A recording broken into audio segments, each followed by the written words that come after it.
Hey, happy Wednesday, man. It's a different color shade of blue here today as it's not rumor and innuendo, it's bloomer and innuendo. And you know why, guys? It is because Robert is gone for now. He'll be back potentially Friday, but I'm happy to have him with me here. He's the Pierre Robert of pro wrestling. He is. only a certain demographic will get that. A geographical demographic will get that. It is the Blue Meanie. Meanie, thanks for joining me today, man. This should be fun. Hey! It's good to be here with my fellow partner in the Keystone Connection, the Pittsburgh Philly connection over here.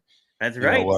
They say Pittsburgh, they say Pennsylvania is Pittsburgh, Philly, and Kentucky in between. So, that's exactly it. That is exactly it. Yeah, I remember being in an elevator with Tony Gurria. He's like, "You drive through Pennsylvania, all you smell is cow shit." It's true. That's Pennsylvania. That is the rolling hills of Pennsylvania. Yes, sir. But thanks for having me, man. Happy to fill in. Today. Be a guest host.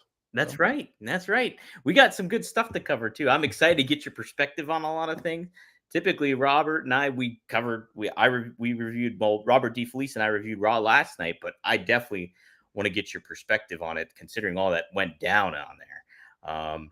We'll start off with that. Sure. Riot 6 made their debut, and in very chilling and cinematic fashion. Very much well praised across social media, and I think both from wrestlers, both from dirt sheets, both from all across the board. It's been them dirty sheets, man. Them dirty sheets, man. You know. So, but Blue Meanie, I just want to get your perspective on that. What did you think about it? And you gave some great insight too on social media. Oh, thank you, dude. I loved it. It was the payoff of the thing we've been waiting for. The brilliantly marketed, built up, debut. With the QR codes and the interruptions and it's like the Max Headroom. Interruptions that you used to see, the mystery of the Max Headroom satellite takeover or whatever it was. I don't know. Somebody will fact check me, but dude, I loved it. And it's been a long time coming, and there's all that speculation of who's going to be in it. Eric Redbeard was in it, and then you see all the characters, Nikki Cross. And that explains, the whole Nikki Cross standing there catatonic. Yeah.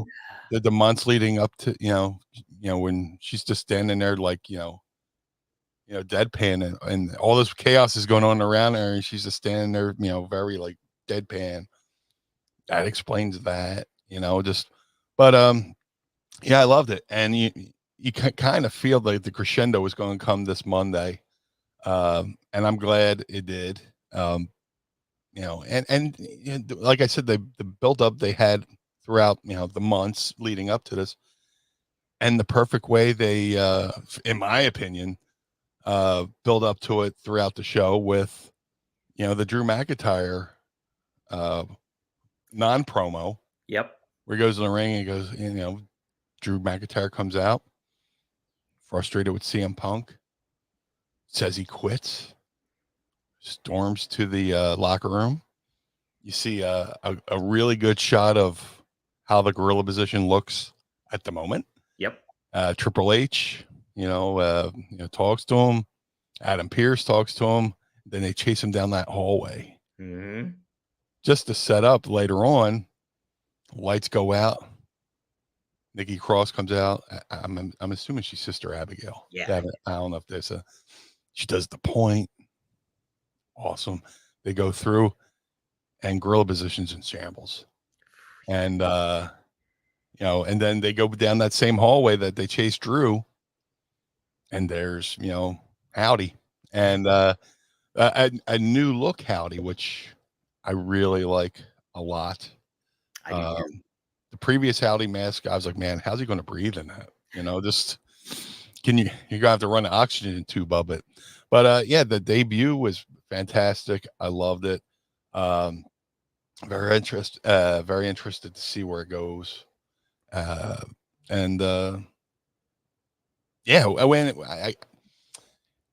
And people go, well, how are they going to function? At, Mhm. are they going to have supernatural matches? Are they going to have the theatrical matches? And to me, it's a lot like the Undertaker. Mhm. Undertaker was this supernatural wrestler. Dead man. You know, now we got this crew, this cult, so to speak, and I think they could function as well. It's just I believe in the creative. They got great guys there like Rob Fee, who's doing an amazing job backstage, developing characters, and I think we're about to see something really cool, and to carry on the legacy of Bray Wyatt. I think I agree with you. I think there's certainly trepidation when it comes to certain things like that because we've seen how the Fiend was executed in the past, and like how are you going to make like this fear tactic where he's constantly quote unquote like taking people out and like putting fear in wrestlers where you're in a business where you have to look masculine and like legitimate and want to be able to fight and ready to fight and everything like that, but you have to sell fear too at certain points when you're because this is a huge entity, this Fiend person was. And Yes. so like you trying to cultivate that over the course of time without it over encompassing the whole show because he's such like this supernatural entity. I'm curious too, how do you make this kind of work from a long-term perspective as you're building and you're dealing with this certain things? Now there is a report from Fightful that says the game plan is for it to not be supernatural. It's Right. for them to be more selective with who they're not going to target all of Raw. They're going to have certain targets that they're going to make for. And the people that were taken out that you might have seen backstage, which was very hard to see.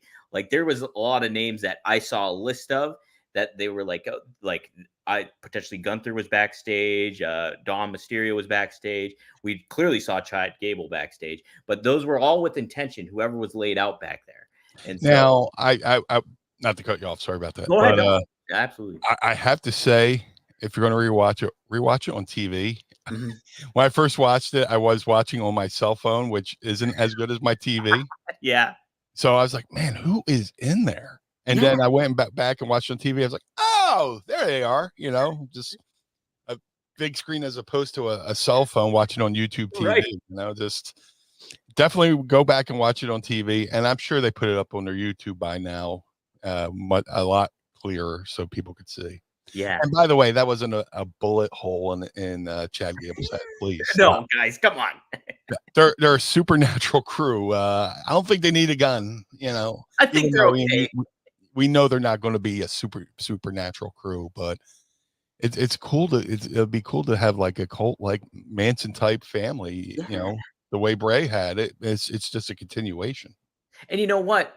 Like, It's like I'm sorry. no, It's go like ahead. a wrestling universe where you have this one universe and there's the offshoot of the universe, which will be the six. Right. You know what I'm saying? I'm hoping too. I said this yesterday too. I'm hoping too next week there's like it's almost like a stripped down Raw because people were taken out and stuff like that. Yeah. You know what? It's very bare bones. They You do a know, lot of call ups. all ups would be cool.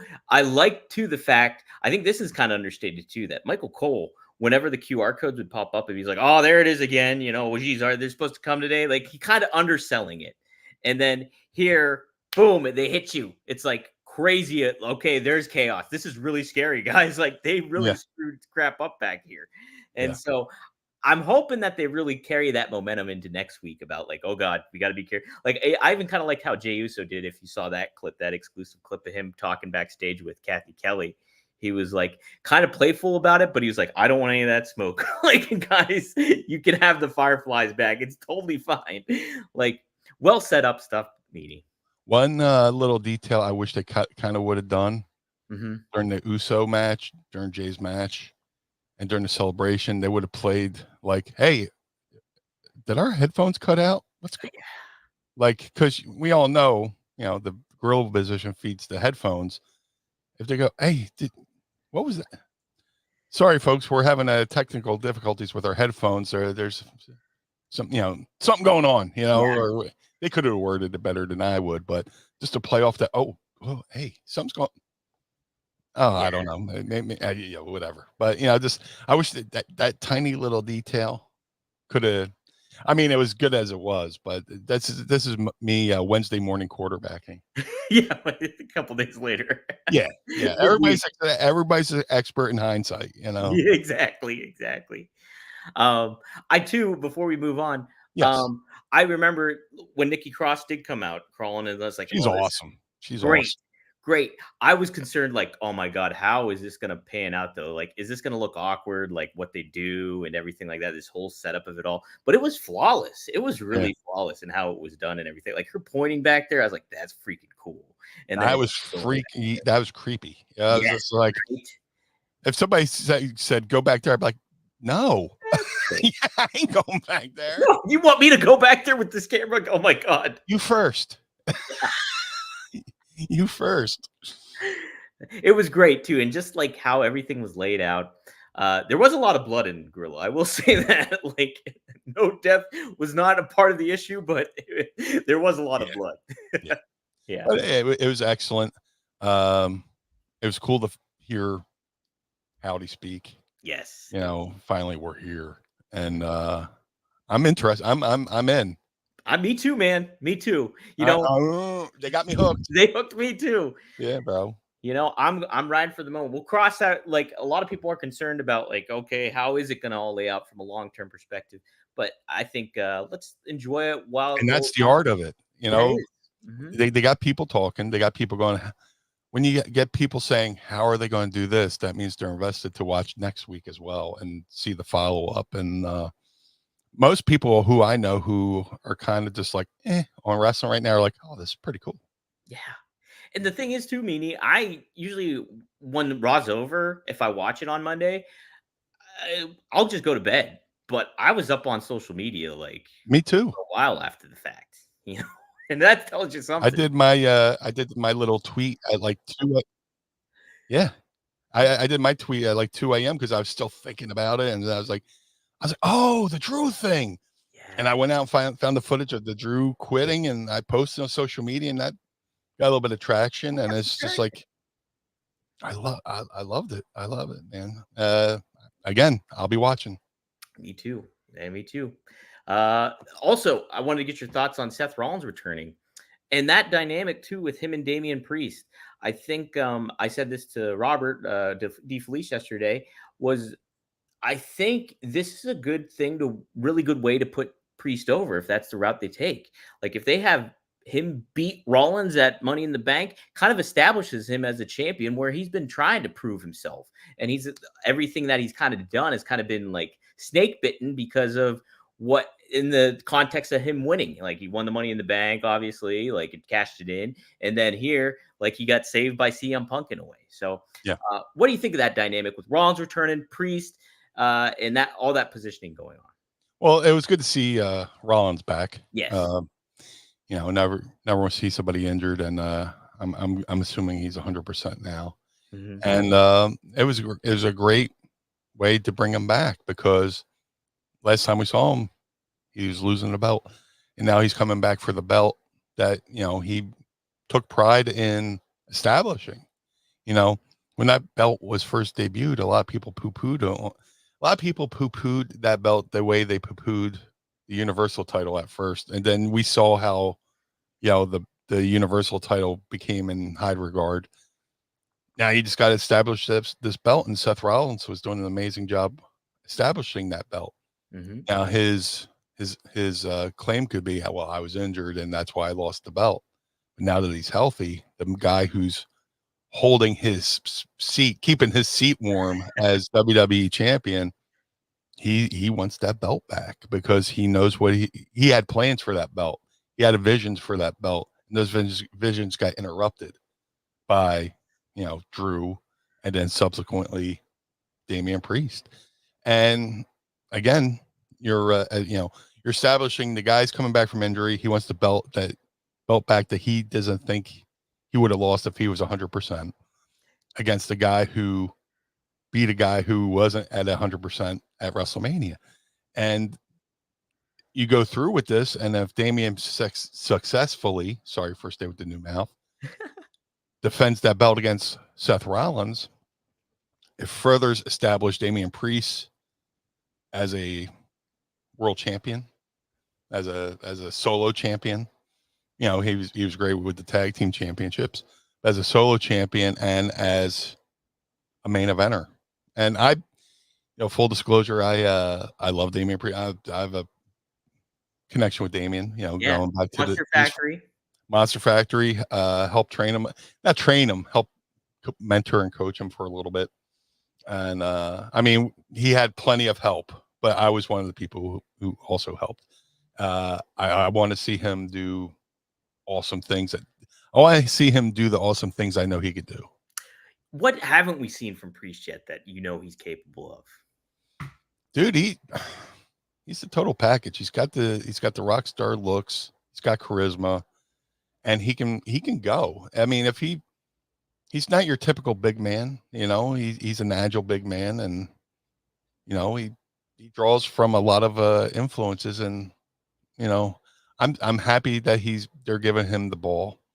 I know they believe in him, and he believes in himself, and his story is one to be celebrated, because there's a moment in time where he almost gave up on the wrestling industry.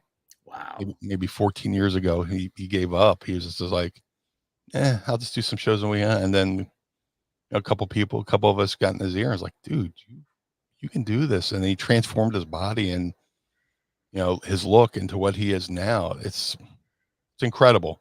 For anybody out there who's struggling and floundering on the indies and think they don't have a shot, look at what Damian Priest did. And, you know, that's the blueprint of how to, you know, turn your career around. Yeah, yeah.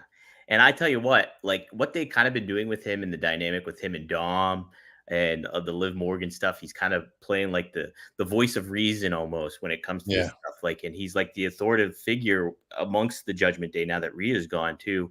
And I think that's kind of laying a good groundwork for what he can be as a babyface too moving forward. I think he's just got that connection with the fans from the cool factor. He can be a cool anti-hero, or he can play the heel if needed. And I think they're laying a good table. They're setting the table, I think, for him to make a big face turn, I think, here upcoming. Yeah. Also, yeah. I that's what that's and he's got such appeal, you know, and then, you know, hopefully they start running shows down in Puerto Rico again, and he can go down there as a baby face and not a heel versus Bad Bunny this time. You know, he could be celebrated amongst, you know, his folks. So I know he's very proud of it, you know, his heritage. So I would love to see him go down there as a baby face instead of a heel this time. Yes, and you know what, too? He got to do that Puerto Rican Pride Parade in New York City just a little bit ago, and that was really neat. That footage was really cool to see too. So yeah, knowing him, that did my blue heart good. Right? Yeah, it did. And you know what, guys? I gotta say, hey, somebody did something else blue for us really good too. Because you know what? This episode of BLUEmor and Innuendo is sponsored by Blue Chew. Let's talk about sex. Meanie, guys, remember when the days you were always ready to go? Now you can increase your performance and get that extra confidence in bed. Listen up, BlueChew.com. Blue Chew is a unique online service that delivers the same active ingredients as Viagra, Cialis, and Levitra, but in chewable tablets and at a fraction of the cost. You can take them anytime, day or night, and you can plan ahead or be ready whenever an opportunity arises. The process is simple. Sign up at BlueChew.com, consult with one of their licensed medical providers, and once you're approved, you receive your prescription within days. The best part, it's all done online, so no visits to the doctor's office, no awkward conversations, and no waiting in line at the pharmacy. Blue Chew's tablets are made in the US of A and prepared and shipped directly to your door in a discreet package. So you could be missing out on the best sex of your life. Blue Chew wants to help you have better sex. Discover your options at BlueChew.com. Chew it and do it. And we got a special deal for our listeners. Try Blue Chew free when you use our promo code RUMOR at checkout. Just pay $5 shipping. That's BlueChew.com. Promo code RUMOR to receive your first month free. Visit BlueChew.com for more details and important safety information. We thank Blue Chew for sponsoring this episode of BLUEmor and Innuendo. Now, I got to say, first of all, thank you to Blue Chew for sponsoring this show. But you said a word in there, and it sparked a memory. Cialis. You know why Cialis is called Cialis? Why? It's the first guy who took it. Went, see, Alice, I told you the thing still worked. So, there you go. Thank you to Blue Chew for sponsoring the show, and I'll see myself out.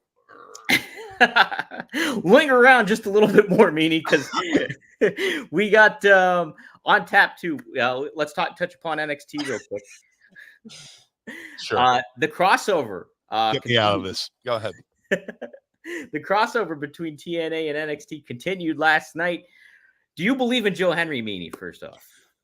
Talk about a guy who was born to be on camera. Right? Joe Henry makes me feel some kind of way. No, dude, so cool, man. I love this crossover. TNA,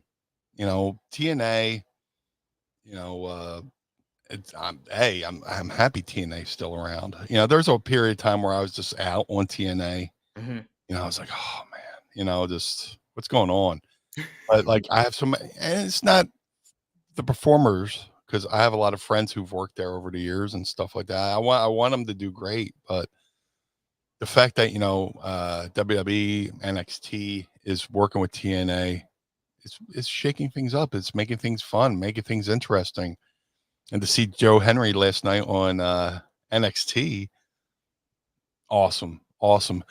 This is a great way for WWE NXT to show TNA to a whole new market who might not have known TNA was a thing. A lot of people gave me grief. Well, not a lot of people. A couple of people gave me grief, for my my gorilla position observation. They're like, well, we all have seen what the gorilla position looks like, but you can't assume everybody has seen and knows what you know. Mm-hmm. You know it. I know it. But Joe Schmo flipping channels at whatever time of night might not know what a TNA is. Just like they might not know what the gorilla position normally looks like. So you have to treat people like they've never seen something before or heard something before, because you're going for that casual viewer. Us hardcores, we know it. Yeah. We know what it is. So you're exposing TNA to a whole new world. And that does great stuff for NXT programming, but hopefully TNA gets the rub from the exposure, and they make future stars that, can either when they're done with their TNA run, could go to NXT, and TNA strong enough that, like, if WWE doesn't have something for somebody, they could go over to TNA, as JR once told me, put on a fresh coat of paint. That's it. Yeah. You know what? And it creates a lot of speculation of what's to come, what's going to happen. Even with McIntyre, hey, quit WWE. What if he shows up in TNA? Is that a possibility? Like, it's just, you create a lot of elements. He's a former champion there, so maybe he'll just get sick of all this crap that he's been dealing with here in CM Punk. Boom, we'll see him up on Impact at one point in time. Dude, that would be amazing. I would love to, the fact that, they were in Scotland for Clash of the Castle, and just to hear Michael Cole bring up the letters TNA to AJ Styles. Yeah. Blew my mind. It was amazing. And, you can have that crossover, AJ go back and come back and forth, and it's great. And look, it's great for the business. It's awesome for the business. And you think about it too, WWE has so many former TNA talents there.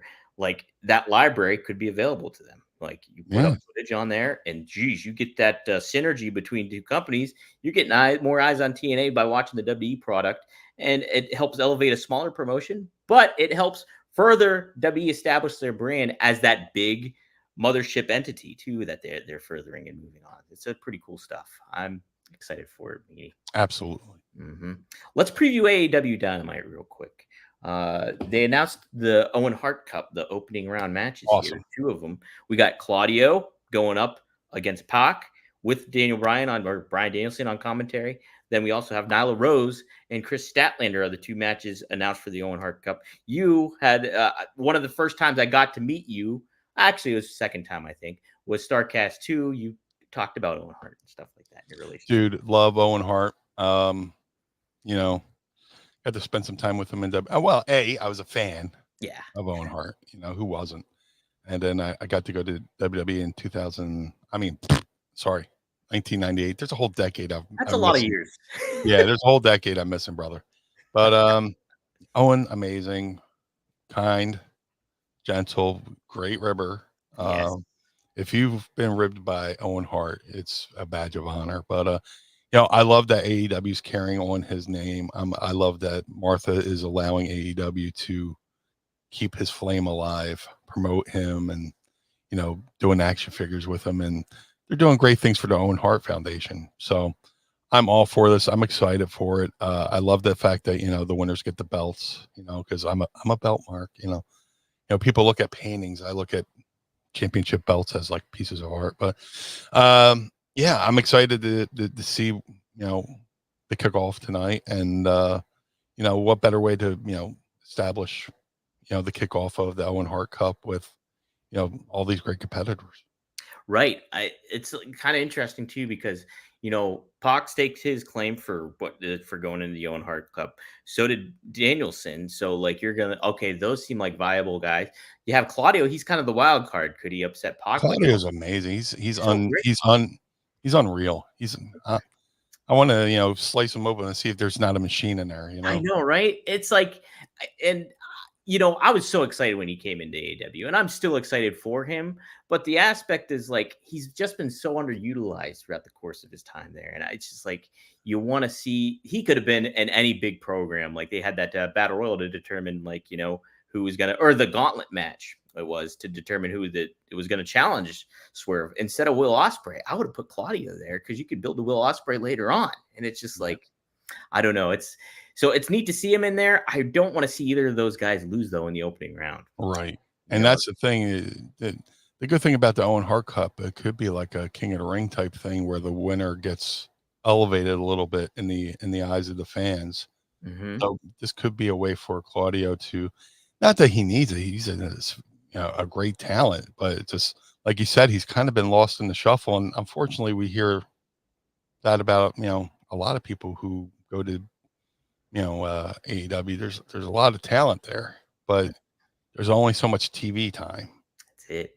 Mm-hmm. Everybody's fighting for that TV time, and what do you do when you got over 200 guys on the roster and 3 hours a week of TV? So exactly, and then you have that aspect where Dynamite is now the big primetime show. Collision's kind of lost some cachet over the year, and then Rampage is basically forgettable in the viewer's eyes. And it's just like if they're not on that main show, you might not see them for a while.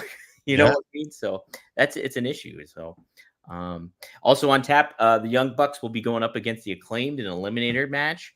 So that if the Acclaimed win, they'll challenge the Bucks for the titles. I've expressed very vehemently how I'm against eliminator matches, but made it make sense for every time there's an eliminator match, they usually don't win. I think Acclaim might win this one though. Is that like the opposite of a qualifier match? Basically, Is that the rebranding of a qualifier match? Yes. Yeah, I'm not a fan of those either. Yeah. But we might see them actually turn up and make something of it this week. Hopefully. Mm-hmm. Meanie. Yes. You are Mr. Saturday Morning. Why don't you tell us about what you got cooking for ad-free shows on the weekend? Hey, I'm happy to be a part of the ad-free shows family. Again, thank you for having me today. Every Saturday morning, mornings with Meanie. 11 a.m. Saturday morning. Sometimes it might have to fluctuate here and there, but still in the morning, and it's still with Meanie. Every Saturday morning on ad-free shows, available to every tier. I'm thankful that AEW is making me, ad-free shows, sorry. Same thing. Is making me available to all the subscription tiers. So, yeah, and I also have my own podcast, Mind of the Meanie, which drops every Monday morning wherever you get your favorite podcast. Me and Adam Bernard are having a lot of fun there. So I'm doing a lot of good things, and today is one of them.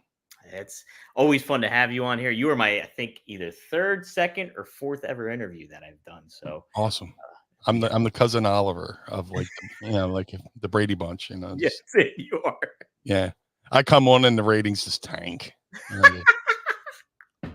That's not true, dude. I would use that insult like, oh, look at this guy's cousin Oliver, and then I'm watching Sharknado. I was like, oh, this guy's the cousin Oliver, and it was cousin Oliver, the guy. Oh, no way, seriously? Yeah, cousin Oliver was in Sharknado. Oh, what? The one time my joke backfired, My go-to for obscure sitcom characters is Richie Cunningham's brother in Happy Days. He walked up the steps, never returned. Amazing. Amazing stuff. Yes. Hey, this has been amazing. It's been BLUEmor and Innuendo. We got to do this again, Meanie. Absolutely. Yes. Save the background. Save the I background. will. I will keep this on tap for future endeavors like this. And by the way, guys, good luck in your future endeavors. We'll see you next time here on Rumor and Innuendo. BLUEmor and Innuendo. Excuse me.